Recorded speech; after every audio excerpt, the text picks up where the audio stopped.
기도하겠습니다. 하나님 아버지, 감사를 드립니다. 성경에 있는 이 귀한 진리의 말씀들을 저희들에게 하나하나 배울 때마다 그 예언한 말씀이 그대로 이 역사 속에 이루어졌다는 것을 기록한 내용을 깨닫게 하시고 알게 하시오니 감사를 드리옵나이다.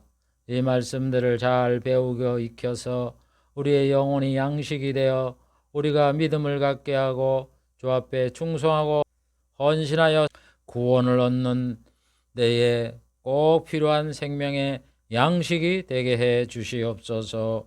오늘도 하나님의 귀한 이 진리의 말씀을 살펴볼 때에 주의 성령이 임하여 주시옵소서. 부족한 종 이 말씀 잘 깨달아 전달할 수 있게 하시고 말씀을 듣는 성도님들 이 말씀을 잘 깨달아 이해하며 믿음으로 합하는 은혜가 있도록 주님 도와 주시옵소서.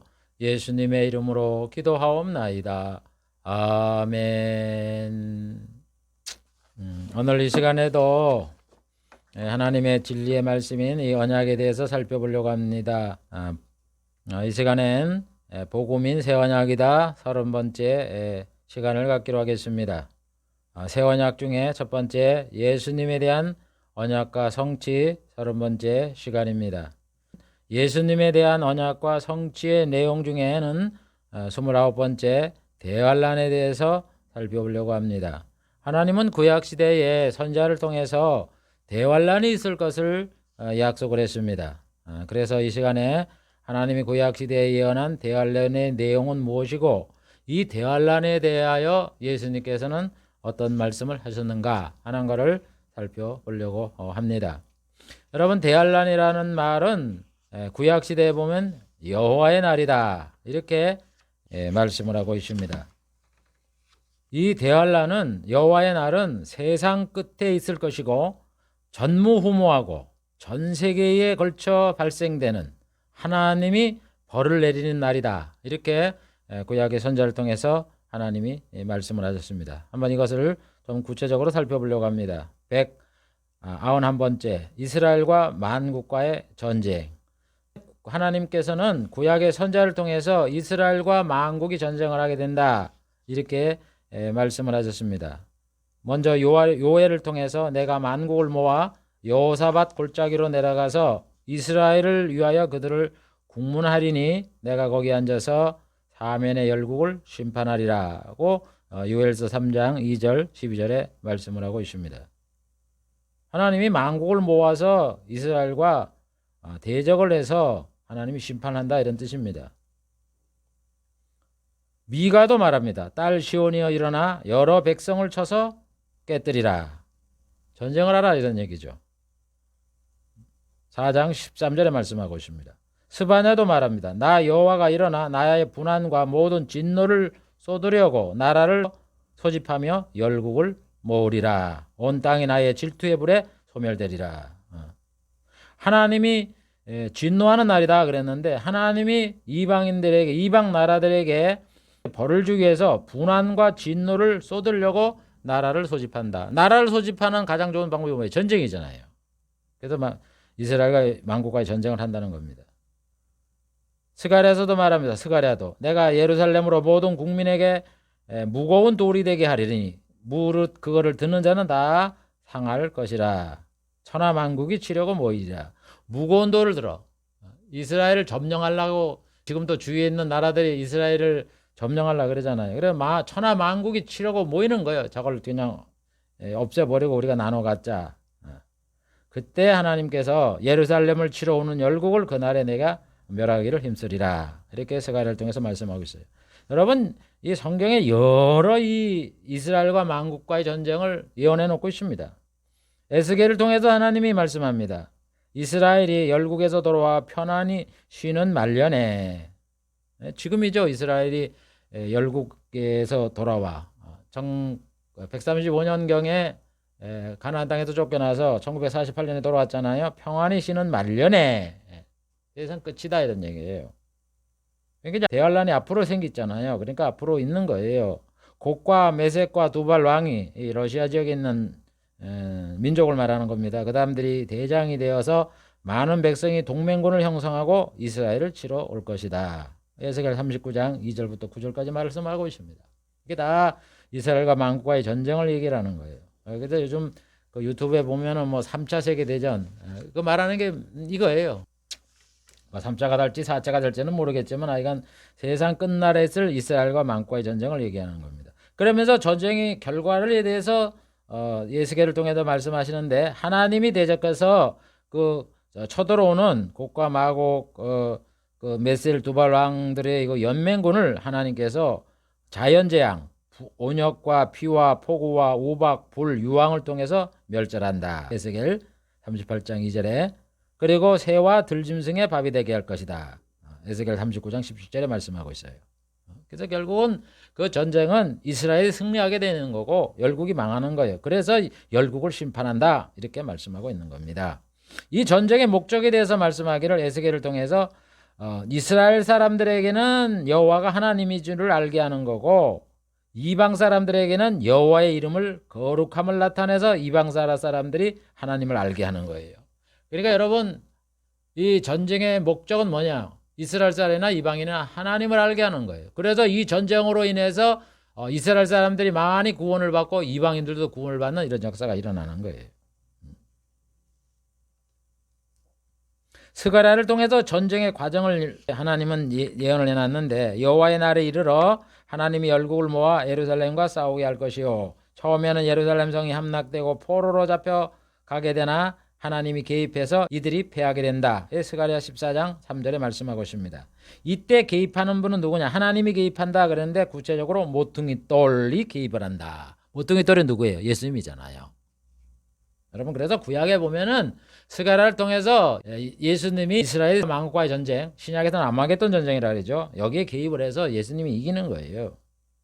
그래서 이들에게 재앙을 내려 살이 썩게 하고 눈이 썩고 혀가 썩고 그래서 여호와께서 그날에 그들로 요란케 하시며 그 연맹군들에게 서로 피차 손으로 붙잡고 피차 손을 들어 치게 하므로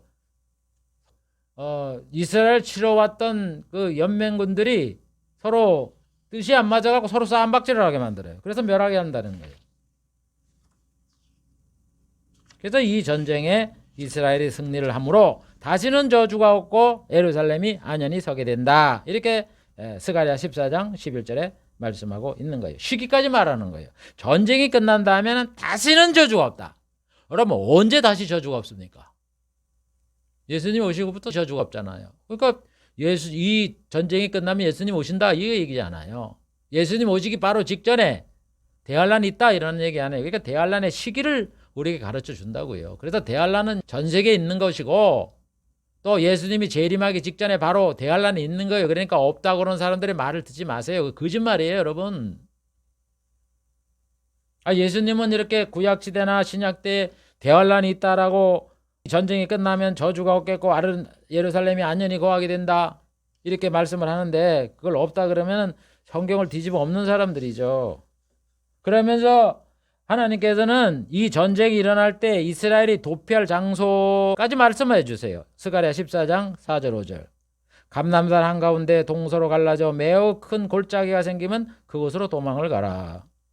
이렇게 얘기를 했는데 대환란이 없다 그럽니까? 그럼 구약시대만 이렇게 얘기를 하느냐? 그래서 사도 요한이 계시를 받아서 적그리스도와 거짓 선자가 미혹을 받아서 세계 만국이 아마겟돈 지역으로 모이게 된다고 계시록 16장 13절 16절에 말하잖아요. 이게 이스라엘과 만국과의 전쟁이에요. 아마겟돈 전쟁.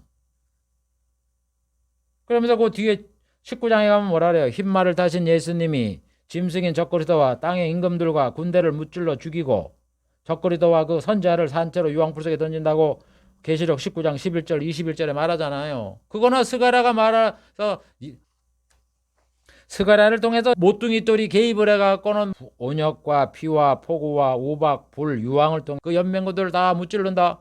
그거하고 똑같은 건 말씀을 하고 있는 거예요. 그래서 구약의 하나님이 이스라엘과 만국과의 전쟁을 한다 그랬으니까 예수님이 오셨으니까 선자로 오셨으니까 환란에 대해서도 뭔가 말씀을 해야 되잖아요. 지금 우리가 살펴본 것처럼. 예수님은 구약시대 하나님이 이런 일을 할 것이다. 예수님이 이런 일을 할 것이다 라고 하나님이 언약하면 반드시 거기에 대해서 언급을 하시잖아요. 그래서 이 환란에 대해서 언급을 했다 이런 얘기예요. 그럼 무슨 언급을 했습니까? 만국과의 전쟁에 대해서. 이스라엘 백성이 칼날에 죽음을 당하고 이방에 사로잡혀가게 되고 예루살렘은 때가 차기까지 이방인들에게 밟히게 되고 예루살렘이 군대에 의해서 에워싸임을 당하면 이렇게 가르쳐 주잖아요. 그 이스라엘이 그 이방인의 군대에 의해서 에워싸이는 걸 자꾸 무슨 그 예수님 돌아가시고 조금 있다가 있을 티토스 장군의 주 70년에 있을 그 전쟁이 아니라고 여러분. 이건 세상 종말에 있을 지금 아마겟돈 전쟁을 얘기하는 거예요. 어디 제 영상에 보면은 예수님의 그 예루살렘이 군대에 의해서 에워싸임을 당하면 그 시기가 주 70년에 있을 그 전쟁이 아니라고 제가 근거를 밝히던 게 있어요. 한번 그 동영상 찾아보세요. 전혀 맞지도 않는 걸 갖다 끌어들여서 그걸 그때 예언이라고. 그래 해석을 하니까 대환란이 없다 그러고 평안하다 그러는 거예요. 여러분 갈수록 세상의 신앙생활하게 평안하게 되고 자연적으로 사람들이 하나님을 알게 되고 이런 태평성대가 온다라고 그러는 허황된 꿈과 같은 소리를 하고 있어요. 여러분 요번 정부에 들어서 그렇게 신앙생활하기가 편해요? 갈수록 더해요. 갈수록. 그 다음에 예수님께서는 스가랴가 예언한 것처럼 이스라엘 사람이 군대에 그 포위가 되고 또 다니엘이 예언한 멸망에 가증한 것이 거룩한 곳에 선 것을 보면 유대에 있는 자들은 산으로 도망가라고 이렇게 말씀을 해요. 이게 주 70년에 있을 이야기가 아니라고요. 여러분 주 70년에 다니엘이 예언한 우상이 섰어요? 언제 섰습니까? 안 섰죠. 다니엘은 지금 세상 종말을 적그리스도가 세울 우상을 말하고 있는 건데 그래서 예수님은 다니엘이 예언한 적그리스도가 세우겠다는 우상의 선거를 보면 앞으로 미래에 있을 얘기죠. 지금도 안 썼는데 위에 있는 자들은 산으로 도망가라 이렇게 말씀을 했는데 그 산이 바로 감람산이에요. 스가랴가 예언한. 그래서 하나님은 구약에 선지자를 통해서 이스라엘과 만국이 전쟁을 한다. 그래서 예수님이 전쟁을 하는 걸 얘기를 하는 거예요. 군대에 포위되고 이스라엘이 환란을 당하고 칼날에 죽임을 당하고 이방에 사로잡혀가고 이게 전쟁하는 것 아니에요. 그 다음에 192번째 적그리스도가 출현한다. 하나님은 선지자를 통해서 적그리스도가 나온다는 것을 가르쳐 줬습니다. 다니엘을 통해서 말씀했죠. 적그리스도는 말로 지극히 높으신 하나님을 대적하며 성도를 괴롭게 할 것이고 성도는 그의 손에 붙임받아 한때와 두때와 반때를 지나게 된다. 다니엘 7장 25절에 말씀하고 있습니다. 이게 적그리스도예요. 한때 두때 반때. 때는 1년을 가리키는 거예요. 1년, 2년, 반년 플러스 3년 반. 3년 반을 달술로 나누면 42개월. 그래서 사도 요한이 계시록 13장 5절 6절에 보면 42달간 적그리스도가 권세를 받아 하나님을 해방하고 참남된 말을 행하고 권세를 가져 성도들과 싸워 이기게 된다. 똑같이 말씀하고 있어요. 다니엘과 같이. 성도를 괴롭게 할 것이고 성도는 그의 손에 붙임받아서 성도의 권세가 잊어버려요. 적그리스도가 성도를 마음대로 한다 이런 얘기예요. 성도와 싸워 이기게 된다 이런 얘기예요. 그래서 이 적그리스도는 세계의 만왕을 미혹하고 아마겟돈 전쟁으로 군대를 모아서 아까 첫 번에 얘기한 것처럼 이스라엘과 만국이 전쟁을 하게 하는 거예요. 그래서 말탄자 예수님이 그의 군대 전사들과 함께 이 사람들을 자연재앙으로 망하게 해서 적그리스도가 산대로 잡혀 유황불속에 건져감으로 멸망을 당하는 이게 바로 적그리스도의 출현에 대한 예언인 겁니다. 그래서 적그리스도가 출현해야 될 것을 무슨 말씀을 예수님이 하셨는가? 너희가 선지자 다니엘이 말한 바 멸망에 가증한 우상이 거룩한 곳에 선 거를 보면은 유대에 있는 자는 산으로 도망가라. 마태복음 24장 15절에 말씀하고 있는 거예요. 이게 적그리스도에 대한 예언이냐? 맞아요. 적그리스도가 우상을 세운다고 다니엘이 말씀했기 때문에 예수님이 이 우상을 언급하는 거예요. 그 우상하는 거 언급하는 거 뭐예요? 적그리스도가 나타난다 이런 얘기 아니에요. 그래서 예수님은 적그리스도 출현을 언급하셨던 겁니다. 여러분, 그래서 예수님이요 이렇게 언급할 때는 그게 있다는 거를 아시고서 이렇게 말하는 거예요. 그러니까 배경을 살펴봐야지. 어디 적그리스도에 예언이 어디 있나? 아무리 찾아보세요. 없지. 그 시기적인 배경을 아셔야지. 다음 193번째, 전무후무한 환란이다. 여러분, 대환란은 전에도 없고 앞으로 없는 환란이에요. 요엘은 말합니다. 여호와의 날이 가까웠고 전무후무한 환란이다. 전에도 없었고 앞으로도 없는 환란이다. 이렇게 요엘서 2장 2절에 말씀하세요. 그래서 예수님도 전무후무한 환란이라고 말하는 거예요. 참 예수님이 참 신기한 게 예수님이 하나님이니까 이러죠. 구약의 그 많은 예언들 우리는요 지금 신약시대 이걸 이렇게 말을 했다 이렇게 해석을 해놓으니까 그걸 보고 아 이렇게 됐구나 알지. 신약이 없고 구약만 보고 전무후무한 환란이다 그러면은 그게 뭐에 대한 환란인지 모르잖아요. 지금도 우리가 이렇게 이야기를 해도 여호와의 날에 대한 거다. 그래서 그 여호와의 날은 이스라엘이 율법을 어겨서 바벨론과 아수르한테 멸망을 당한 그걸 가지고 얘기하는 거지 뭐냐 이러면서 지금 대환란이라고 얘기를 해도 그걸 안 믿고도 8, 90%가 과거에 있었던 이야기다 이렇게 얘기를 하면서 환란이 없다 이렇게 주장하는 사람이 한 90%가 되는데 이 신약의 대환란이라고 알지도 못하는 이 시기 속에 예수님이 그걸 끄집어내 갖고 이것이 대환란에 대한 예언이다라고 이렇게 말씀을 하는 거 보면요. 예수님이 하나님이니까 그렇지 인간은 그걸 알 수가 없죠. 어떻게 몇백 년 전에 있는 예언이 그 예언인지 누가 알겠어요. 그래서 예수님이 하나님인 걸 우리가 믿는 거예요. 하나님이니까 알지. 그래서 그걸 구약의 전무후무한 환란이라 그랬으니까 예수님이 그 말씀 하시는 거예요. 마태복음 24장 21절 그때엔 큰 환란이 있겠습니다. 큰 환란이 여호와의 날 아니에요. 창세로부터 지금까지 이런 환란이 없었고 후에도 없으리라. 전무후무한 환란이에요. 여러분 그래서 이 대환란은요 일정한 기간에 전 세계로 임하는 그런 대환란인 거예요. 그걸 가지고 무슨 계시록의 그 예언이 말이죠. 점진적으로 예수님이 말씀하신 때부터 이 땅에 오신 이후부터 세상 종말까지 점진적으로 이루어지는 환란이다. 그런 그 엉터리 없는 그 말에 넘어가지 마세요. 일정한 기간이 있는 거예요. 한때 두때 반때라 그랬잖아요. 한때 두때 반때라 그래고 다니엘은 또 사도 요한은 42달이라고 42달간 권세를 받으리라 그랬는데 왜 그걸 지멋대로 해석을 해갖고 점진적으로 이루어지는 거다 이래가면서 세상 끝에는 없다 환란이 없다 이렇게 얘기를 합니까? 지옥 갈 일이지 그게. 왜 지옥 가는 줄 아세요? 환란이 있는데 없다 그래서 사람들의 신앙을 나태하게 만들어서 환란에 대한 준비를 못하게 하는 거예요. 그러면 다 적그리스도 앞에 가서 다 무릎 꿇고 절하고 우상 바코드 받아요. 바코드 받으면 어떻게 된다 그랬어요? 하나님이 지옥 간다고 분명히 명시를 해놨잖아요. 이 세상에 우상 숭배했다고 지옥 간다고 명시하는 거 그 구절밖에 없어요. 그러면 남을 지옥 가게 만들어 놓고 자기가 구원받을 것 같으세요?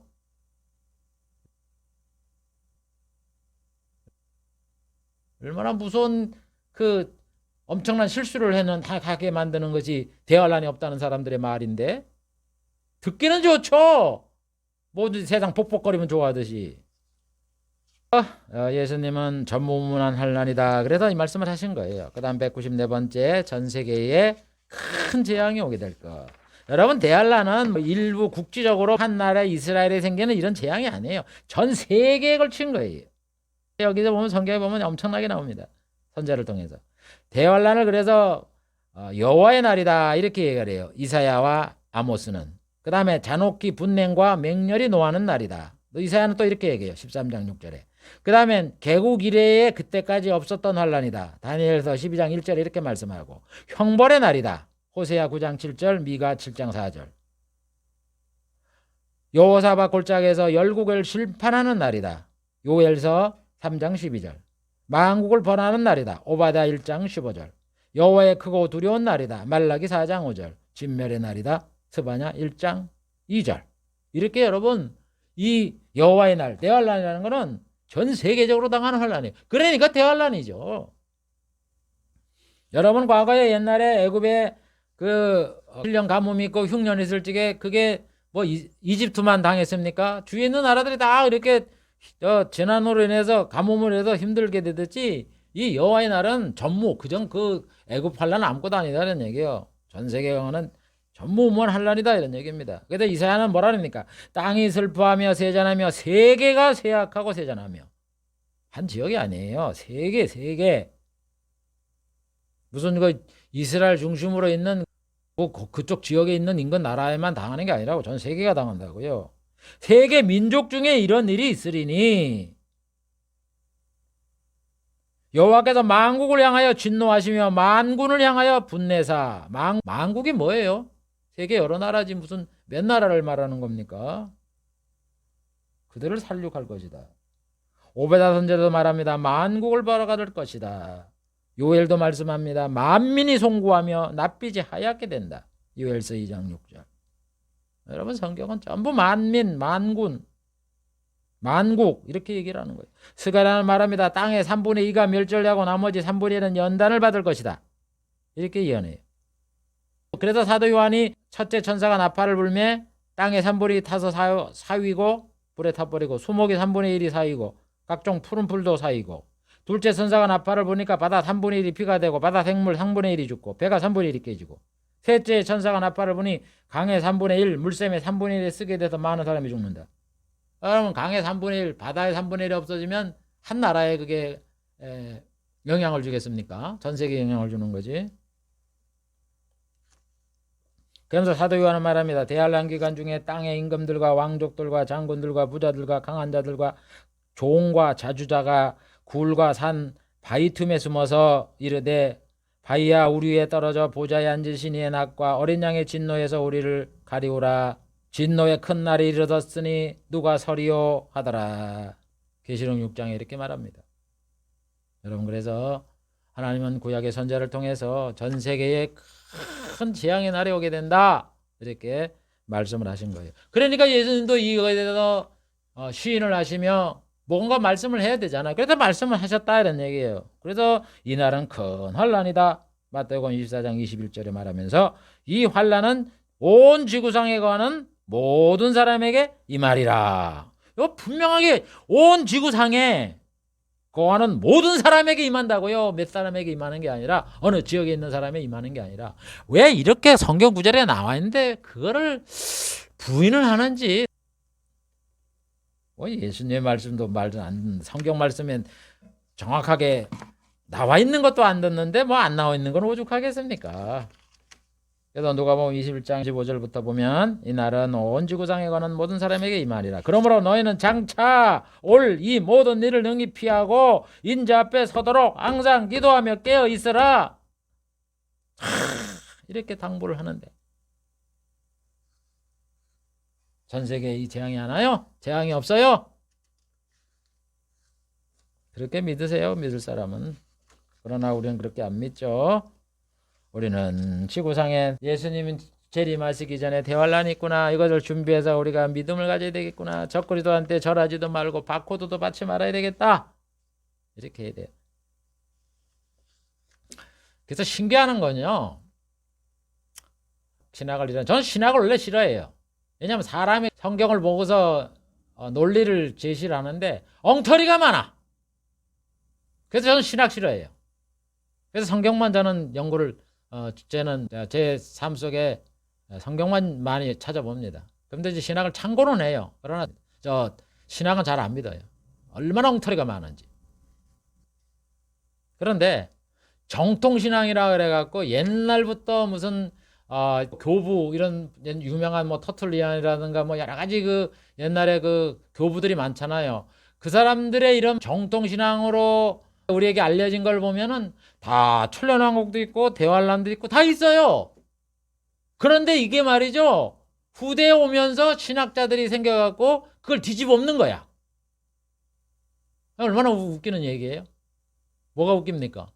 그러니까 지금 이 새로운 그 성경에 없는 진리를 말하는 이런 신학을 말하는 이런 사람들은 교리를 말하는 이런 사람들은 후대에 이제 배웠다 이거야. 옛날에 뭐 교부 시대에 알면은 학문이 발달하면 얼마나 발달했겠느냐? 그 사람들은 별것 아니다.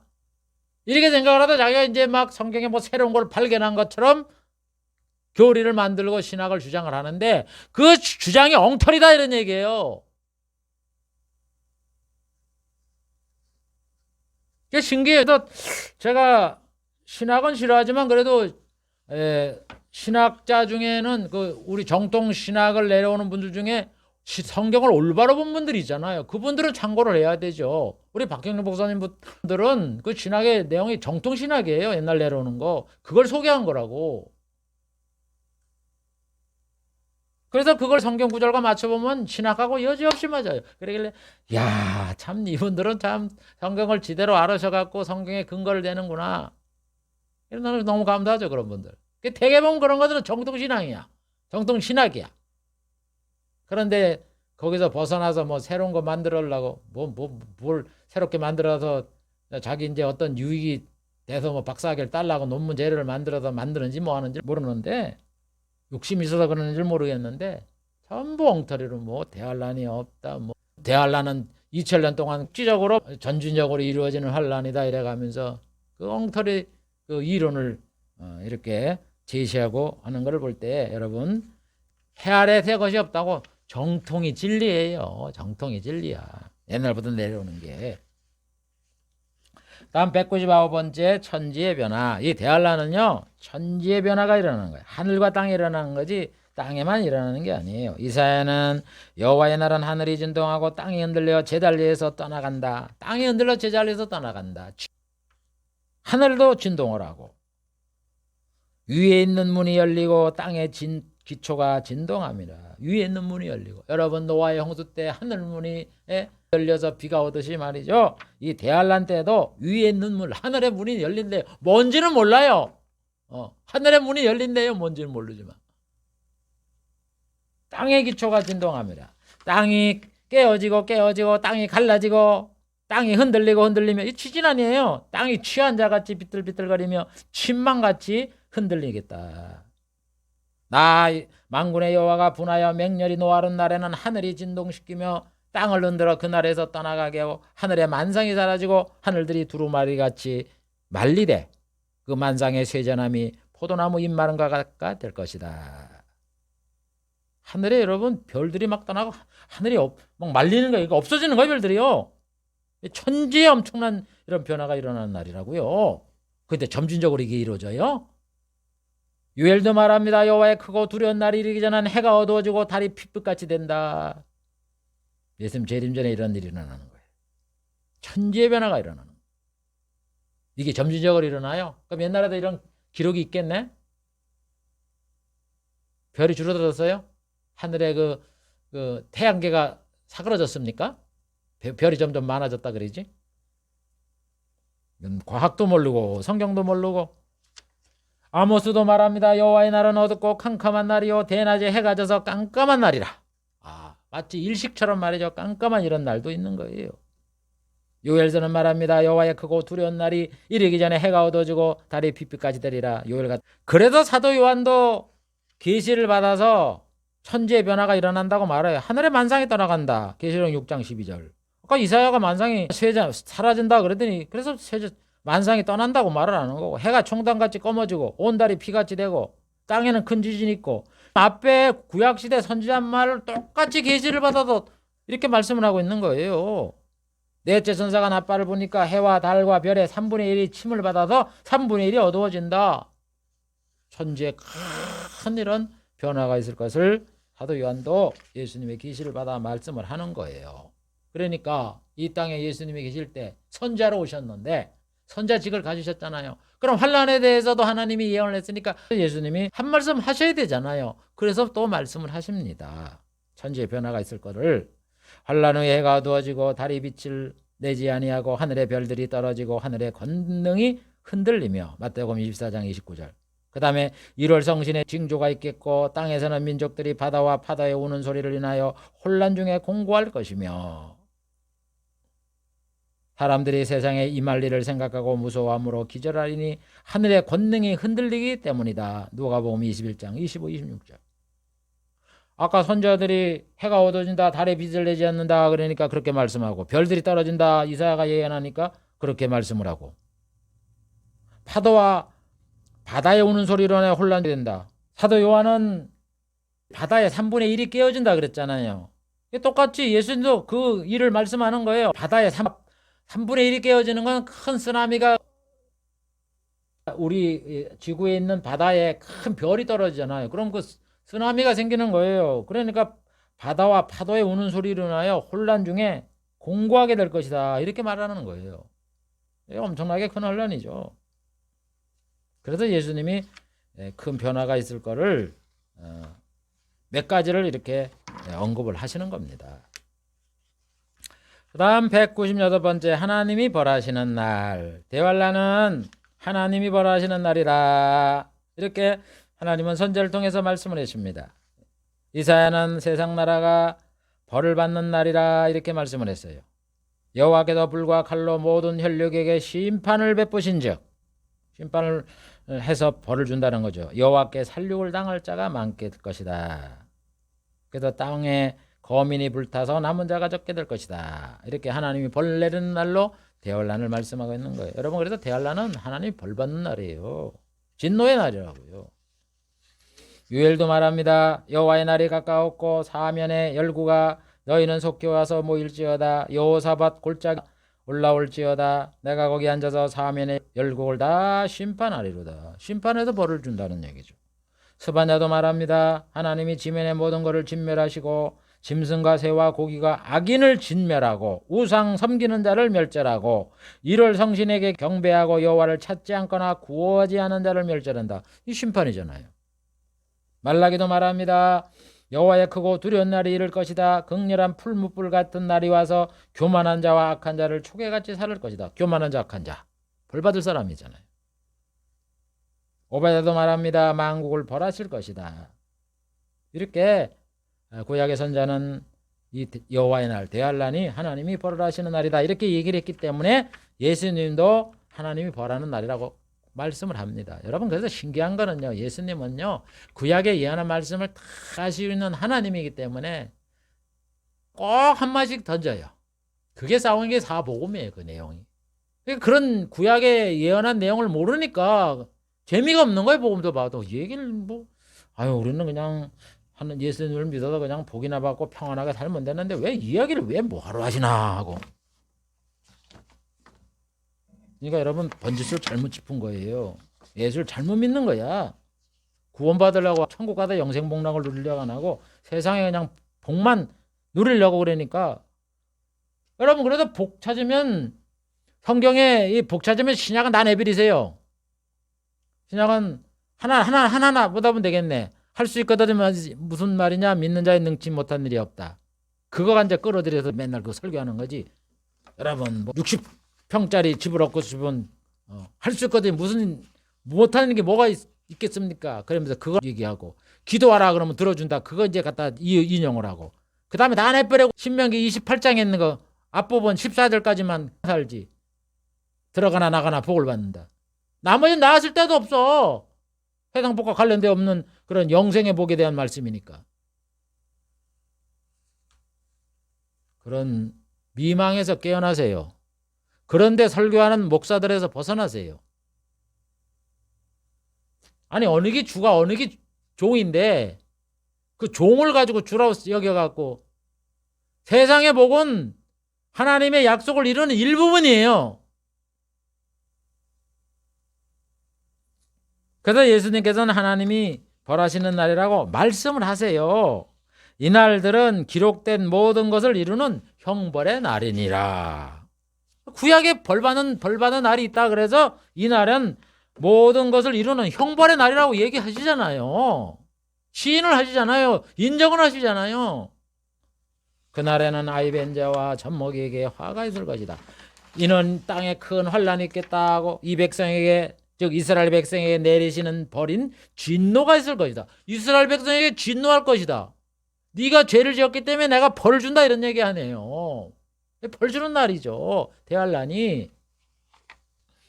다음 197번째 순교자가 생길 것이다. 하나님은 구약의 선지자를 통해서 이 대환란 기간 동안에 순교자가 생길 것을 예언하십니다. 다니엘이 그걸 예언하죠. 다니엘은 적그리스도 가다 다스리는 한때 두때 반때를 지나 성도의 권세가 다 깨어진다고 예언을 해놨습니다. 다니엘서 12장 7절에.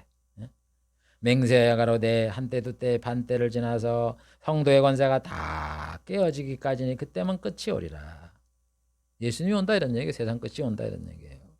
예수님이 오시기 전에, 세상 끝이 오기 전에 반드시 적그리스도가 한때 두때 반때 3년 반을 권세를 잡아서 성도의 권세가 다 깨어진다고요. 성도의 권세가 깨어지는 게 뭐예요? 그 적그리스도의 손아귀에 잡혀서 순교한다 이런 얘기예요.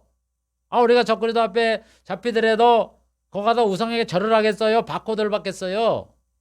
이마와 손에 인을 받겠어요? 순교해야죠. 그래서 사도 요한도 똑같이 말씀하잖아요. 적그리스도인 짐승이 권세를 부리는 42달 동안 이 적그리스도가 권세를 받아 성도들과 싸워 이기게 되고 각 족속과 방언과 백성과 나라들을 다스리는 권세를 받는다. 성도들도 그 권세 아래 들어가서 순교를 한다 이런 얘기예요. 그래서 순교자가 생긴다 그랬으니까 예수님도 말씀을 하셔야 될 거 아니에요. 그래서 순교자가 생긴다고 성경에 보면 말씀을 하세요. 마태복음 24장 8절 9절 재난을 얘기하면서 이 모든 것이 재난의 시작이라, 대환란의 시작이라는 거예요. 그때 사람들이 너희를, 성도를, 이스라엘 백성을 환란에 넘겨주겠으며 너희를 죽이리니 너희가 내 이름을 인하여 모든 민족에게 미움을 받으리라. 죽이리니 순교자가 생겨요. 또 마가복음 13장 12절에도 형제가 형제를, 아비가 자식을 죽는데 내어주며 자식들이 부모를 대적하여 죽게 하리라. 이 환란을 얘기하면서 가족끼리도 서로 붙잡아주고 이렇게 해서 순교를 당하게 된다 이렇게 말씀을 하고 있어요. 그래서 여러분, 대환란 기간 동안에는 모든 사람들이 다 순교를 당하는 건 아니고 일부의 적그리스도 밑에 이 신앙생활 하던 이런 분들은 순교를 각오해야 되는 겁니다. 그 다음 198번째 주의 재림전 현상이다. 여러분, 대환란은 언제 일어나느냐? 예수님이 오실 때부터 앞으로도 계속 점주하고 이러는 환란이다? 아니에요. 예수님 재림 직전에 있을 대환란이라고 말씀을 하고 있는 겁니다. 그래서 대환란이 일어나고 그 다음에 예수님이 재림하시고 복락의 나라가 시작되는 이런 상태로 진행이 돼가는 거예요. 그래서 에스겔, 스가랴, 다니엘은 세상 끝날에 발생한다. 즉 주의 재림 전에 발생한다. 이렇게 말하는 거예요. 그래서 구약의 끝, 세상 끝 이러면은요 예수님의 재림 전을 말하는 거예요. 에스겔은 하나님이 끝날에 곡을 이끌어 이스라엘을 치러 오게 된다. 에스겔 38장 16절에 말하네. 예수님 재림하기 전에 곡과 마곡 이런 지역에 군인을 가지고 쳐들어오잖아요. 대환란 기간 동안에는 이스라엘과 만국과의 전쟁이 거기 일어나잖아요. 그러니까 예수님 재림 전이죠. 스가랴를 통해서도 이스라엘이 끝날에 천하 만국과 전쟁을 하게 된다 이렇게 말하는 거예요. 다니엘도 말하죠. 한때 두때 반때를 지나 성도의 권세가 다 깨어지기까지 그 다음에 모든 것이 끝나리라 이렇게 말을 했으니까 주의 재림 전이죠.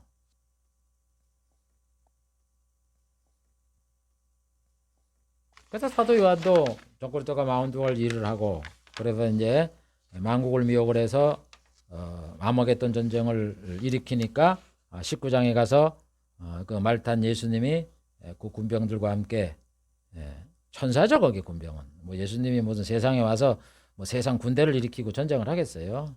그 천사를 통해서 이제 질병을 일으키게 하는 거죠. 뭐 온역을 일으키게 하고 말이죠. 뭐 천둥을 일으키게 하고 막 우박이 쏟아지게 하고 또 병이 생기게 하고 막 썩고 죽잖아요. 그게 눈에 안 보이게 천사가 그렇게 만드는 거죠. 뭐 예수님이 무슨 사람 눈에 나타나고 뭐 이렇게 하겠어요. 아직까지 재림하기 전인데. 그래서 스가랴는 만국과 전쟁을 말씀하면서 동편 감람산에 그의 발, 예수님의 발이 서게 된다 이러잖아요. 예수님이 개입을 하는 거예요. 그러고 난 다음에 재림을 하는 거예요. 예수님이. 그래서 스가랴는 만국과의 전쟁에서 예루살렘이 승리하여 동편 감람산에 예수님의 발이 설 것이고 그러고 난 다음에 다시는 저주가 없고 예루살렘은 안연히 서게 된다. 복락의 시대가 이루어진다. 그러잖아요.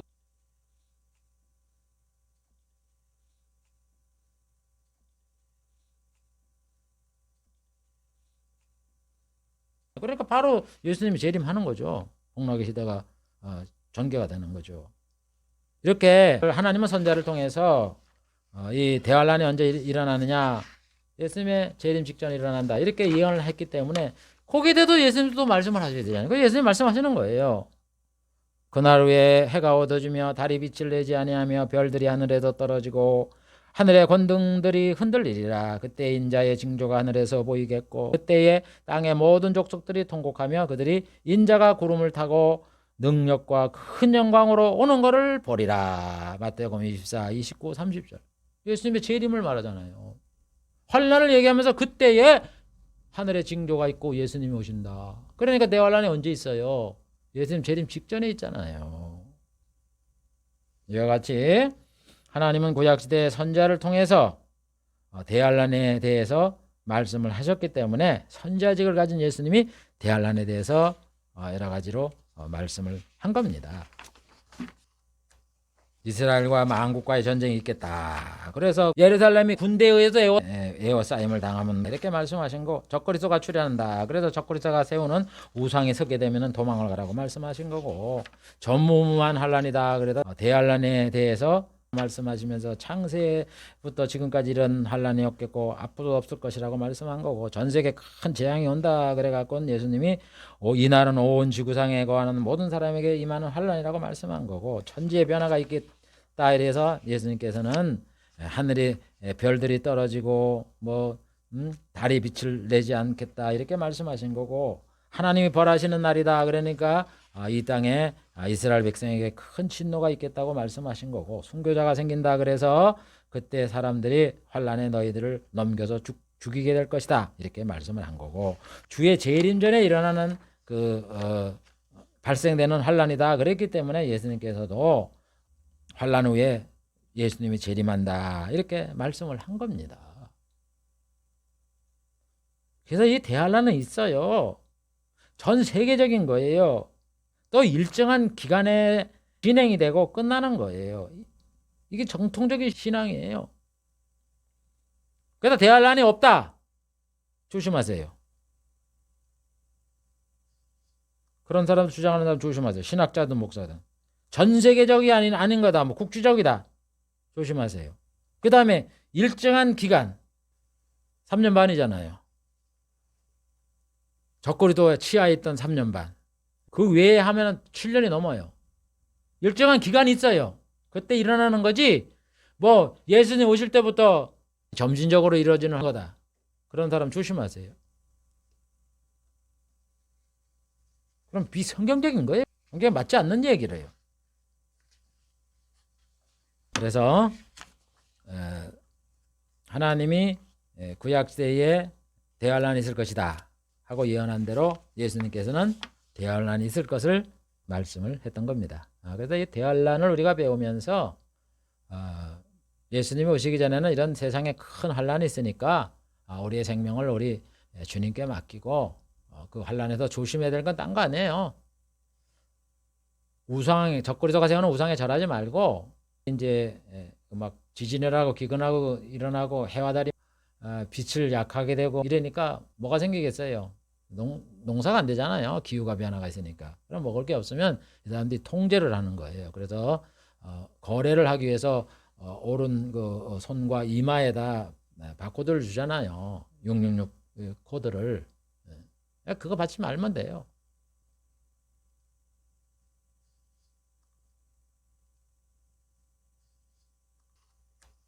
그리고 나머지는 우리가 생명을 하나님께 맡기고 또 지켜주는 분도 있고, 또 이제 적그리스도 밑에 있던 그 치하에서는 또 순교를 당하는 이런 분도 있어요. 그런 외에는 구원을 받고 하나님이 눈동자처럼 지켜주는 거니까 내가 앞으로 어떻게 될 일은 몰라요. 하나님이 아시는 거지. 그러나 우리가 이런 것이 있다는 것만 알고 마음의 준비를 하고 자세를 갖고 이렇게 해야지, 환란도 없다, 뭐도 없다 그렇게 생각을 하지 마세요. 그걸 알고 준비하는 사람하고 있다고 준비하는 사람하고 없다 그러는 사람은 천지 차이니까 그걸 잘 알고 마지막 하나님이 진노를 내리시는 이 환란을 잘 우리가 통과하고 지혜롭게 하나님의 말씀대로 잘 통과하여 주 앞에 서는 그런 성도가 되시기를 주의 이름으로 축복을 드립니다. 기도하겠습니다. 하나님 아버지, 이 시간에는 하나님이 구약시대에 말씀했던 여호와의 날에 대해서 살펴봤습니다.